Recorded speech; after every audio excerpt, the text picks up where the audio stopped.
The next step in the contacts and CRM aspect is to actually configure your sign-up form, which is going to be the opening point or starting point of your loyalty program for all new members. So it's something you really want to make sure that you get right. So in order to start editing that, we're going to go to CRM and select Forms, which is the fourth item in the list there. You're going to see that you already have two forms which are existing, but they're not yet active. And the first one is signing up for your newsletter. The second is sign up for loyalty program. So we're going to click on sign up for loyalty program. You'll be brought to this overview, which I'll explain to you once we've finished editing everything. But for now, we're going to click on edit form on the left-hand side. And you'll see that you already have kind of a basic layout that you just need to tweak a little bit and optimize for your branding. So as you can see at the top, you can toggle between the mobile and desktop view. And then you also have the profile page as well as the submission successful page. And if you want to, you can add a new page as well. So we're going to start off on the profile page and we're going to start editing things. So I'm going to start from the top here, which is where you can see layout. So that's the first block here. And you'll see that you can add things here if you would like to, like a text block, image block, spacing, divider, or button. And if you want to add any of these, you can actually just drag and drop them in and you can select where exactly you would want them to be placed. So if you do a text block, for example, you can then configure how you would like the text to be justified. So we can centralize it, we can make it bold if we would like to. You can change things like the font size, line height, text color, etc. All of it is completely customizable. I'm going to remove this one for now because I don't actually need it.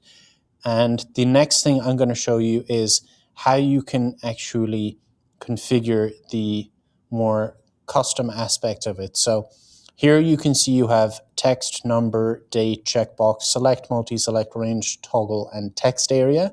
And these are all different kind of information fields that you can add to your form. Now, what's maybe strange for me to say is that I don't recommend that you actually use these, because if you remember when we went through attributes, these are all different things that you can use within an attribute to structure the way that you're recording it. So rather than using any of these, unless you want to use it for some really kind of niche purpose, what I would recommend is that rather than using the custom fields, you go directly to attributes. And if there's something here, or there isn't something here, but you would like to add it, then you can go through the process of adding that attribute, which we covered in the settings lesson. But for now, I'm just going to choose from the existing attributes. So let's say you want to know what their phone number is, for example. Again, it's just a matter of dragging and dropping that in. And then when you go to the attributes that you actually have existing within the form, you can click on each of them individually and you can add things like a placeholder or a default value, for example, if somebody does not fill that out. What you can also do is select whether or not the field is required. So for email, that's always going to be the very first field in your sign-up form. I would recommend never changing that. It's the most important thing that you need from your customers because you're using it as that unique identifier. So this is always going to be the first item, and I would recommend that it's always required. Next up, you have phone number, which I included just to give you an example of how to drag and drop those attributes in. I would recommend actually removing this because you want to keep your sign-up form as simple as possible. So I'm going to delete that for now. And then you see all that we have left is first name, birth date, and marketing. So in order to actually optimize your form for as many submissions as possible, you want to make sure that you're not requesting any kind of intrusive information, and you want to give people some freedom in terms of the information they submit as well. So we have email as a required field.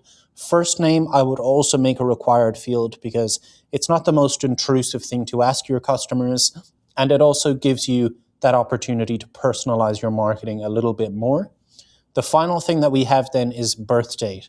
So I would always include birth date because it gives you the ability to later on trigger things like birthday campaigns where you can send your customers vouchers when it is their birthday. But I recommend leaving this field as unrequired simply because this might be seen by some people as more kind of intimate or sensitive information that they don't necessarily want to submit. So I would always keep it in the form, but I recommend leaving it as an unrequired field. And then you can see here that you have your marketing aspect. So what we can also do, if I click on the arrow back here, is that you can click on marketing and you see you have your Lead Academy content subscription here as well. So we can drag that in to be just beneath the marketing one. And then what you can do is make sure that it's required or not. And you can also configure whether it's default enabled or disabled. So marketing, I'm going to have it enabled by default. We're going to make sure that it's required. And same goes for the Academy content. You don't have to make this required. It's just what I'm going to do in this particular example.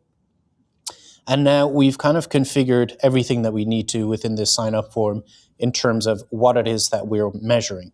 Now, what we have left to do is actually stylizing it and making sure that it's optimized for our branding. So we're going to start off with this image here. So if you click on the image, you'll see that you have the option to add one. I'm going to just add my logo for the time being, and then you can tweak things like the alignment of it. You can tweak the size of it if you would like to, as well as the border radius. Next up, then you have this copy or text here, which you can tweak as you would like. So for now, we're just going to tweak the size of it, things like the line height and text color and how it's aligned. And then once we go to styling, we can actually tweak the font itself. So I'm going to say, join the club. And then I'm going to change this text to say, sign up for the Lead Academy and start earning for exclusive rewards. And now that's perfectly configured. The next thing I'm going to do before I move on to styling at the top here is just check the submission successful page. So similar to what I covered when we were doing the marketing settings, and you have the success page there, it doesn't have to be the most detailed or designed.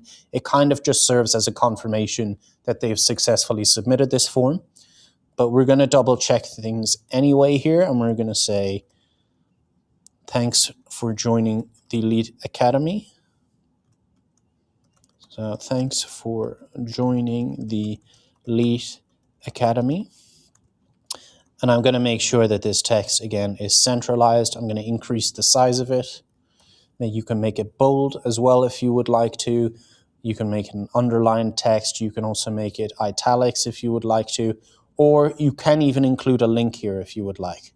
Now, one more thing that I want to include about the submission successful page, particularly for your sign up form, if you click the back block here, you're going to see that you have the option to add the text and image blocks, etc. here. So if you want to redirect people to your website, you can always add a button here, which you can then tweak, and you can tweak the styling of it under the styling tab. I'm not going to use a button. But what I would recommend that every single customer or person watching this does is include the Wallet Pass block. And the reason being is that you want to make sure that as soon as a customer signs up, they're able to actually download their Wallet Pass and immediately get that on their phone. So even if a customer is standing in the queue of your restaurant or retail store or whatever it may be, they can scan a QR code on your wall, and by the time they get to the register, they'll already have their Wallet Pass and can earn points on that transaction already. So I'm going to include the buttons here, and I'm also going to include the QR code. Now I'm just going to click on that and make sure that it's centralized, and I'm going to make it slightly smaller. And to explain why I've included both the buttons and the QR code, it's because the design of your sign-up form or any form will be carried over from mobile to desktop. So you'll have these buttons on desktop, even though most people won't be able to add it to the wallet on their desktop. It's not really a functionality. But what they can do is take their phone and then scan this QR code to make sure that they can access a page where they download their Wallet Passes. And equally, if they are accessing this on their phone, they'll be able to just click on this button and then add it to their Apple or Google Wallet. So As you can see, that design is the same for both mobile and desktop. So if I were to remove the QR code, for example, it's gone from both mobile and desktop. So people on desktop will find it a little bit more difficult than to actually access their Wallet Pass. So we're going to make sure we have both the buttons and the QR code in there and that they're aligned nicely. And now the next thing we're going to do, I'll just make sure I take the underline away from this, is move on to the styling. So under styling, you're going to see the width, which mainly applies to the desktop variant of the form. You're also going to see the background color, and I'm going to select that as this. The card color, which you can select again from your brand kit as long as you have it configured. You can configure your text color, and you can also do the button color, which I showed you when we were tweaking the submission successful page. And I'm going to make that black with white text. And now if we go to the front page, you're going to see all of those tweaks have already been carried over there. So when you make these stylized changes or styling changes, they're going to be applied to both the profile or front page as well as the submission successful page. And now the final thing that we're going to look at is settings. And here you can adjust the name of it. So we can just call it a sign-up form, for example, or if you have particular naming conventions that you need to follow, you can enter them here. You then have these three options. So whether or not the form can overwrite contacts, whether or not it can create contacts, and whether or not it requires approval. So because this is a sign-up form, we don't want or need it to be able to overwrite contacts. We do, however, want to make sure that it can create a contact, which is toggled on by default if you select the sign-up form that we already have in your account for you. And then the final thing is whether or not it requires approval. So that means that you yourself, the account owner, will actually receive an email when somebody submits this form, and you have to either approve it or disapprove it. It's quite kind of painstaking and a little bit timely, so I recommend that you leave this off unless you're using this form for something like an event invite or something else, and people will subsequently get an email with some additional information. But otherwise, there aren't a lot of use cases whereby your forms should require approval. So now we've configured all of this, we can hit submit to make sure that it's saved. The next thing that you have then in the left-hand navigation are your reCAPTCHA settings. So this will automatically be turned on and we will have the score set to 0.5. I recommend that you actually leave this on because it serves as kind of a safety feature to ensure that you're not receiving spam or bot submissions. You can turn it off if you would like to, but I recommend you leave it on. You can also tweak the score here. So we will have it set to 0.5, but if you want to increase it, then you can. You can make it 0.6, 0.7, 0.8, whatever you would like, all the way up to 1. I wouldn't recommend that you reduce it below 0.5. That's the standard to ensure that you're not receiving any bot submissions. So we're going to leave this one at 0.5. And we're going to hit submit once we've done that. And now the final thing you have to do is configure your social media settings for this form on the left-hand side. So this is something I really recommend you actually get right because a lot of brands overlook this. And the reason why you should get this correct is because if one of your customers actually shares your sign-up form with one of their friends, for example, this is the preview that will be shown once that link is shared.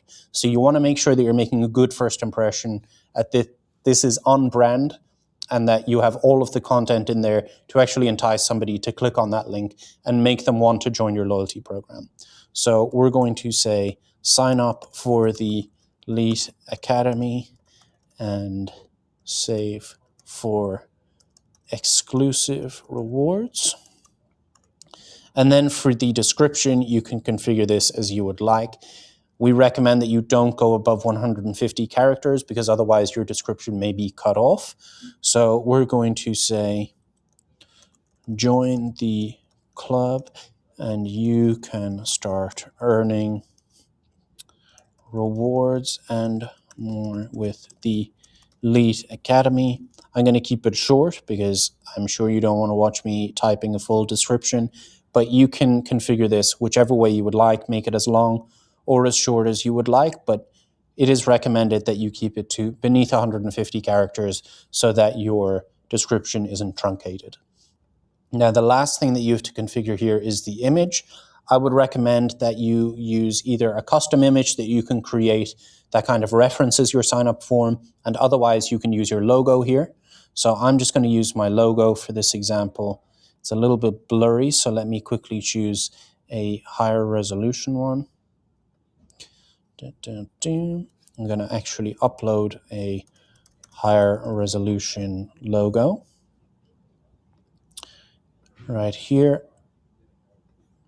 And I'm going to add that image, and now you can see that my social media preview is perfect. It's configured. I have my custom title in there as well as my description. And if anybody shares the link to your sign-up form, it's going to look perfectly on brand. So we're going to hit submit there. I'm going to quickly check that my styling is as I like it to be.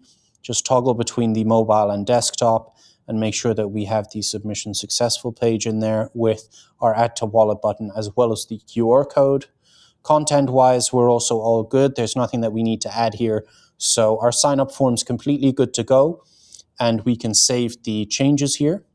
Now, once you've saved those changes, you're going to navigate back and you're going to see this overview, which I mentioned at the beginning of the video. Now, what's great about this is that you have a URL here, so you can actually embed this form on your website or share it. And then you also have a QR code here. So I would really recommend that you download this QR code, and then you can actually use it on some printed materials.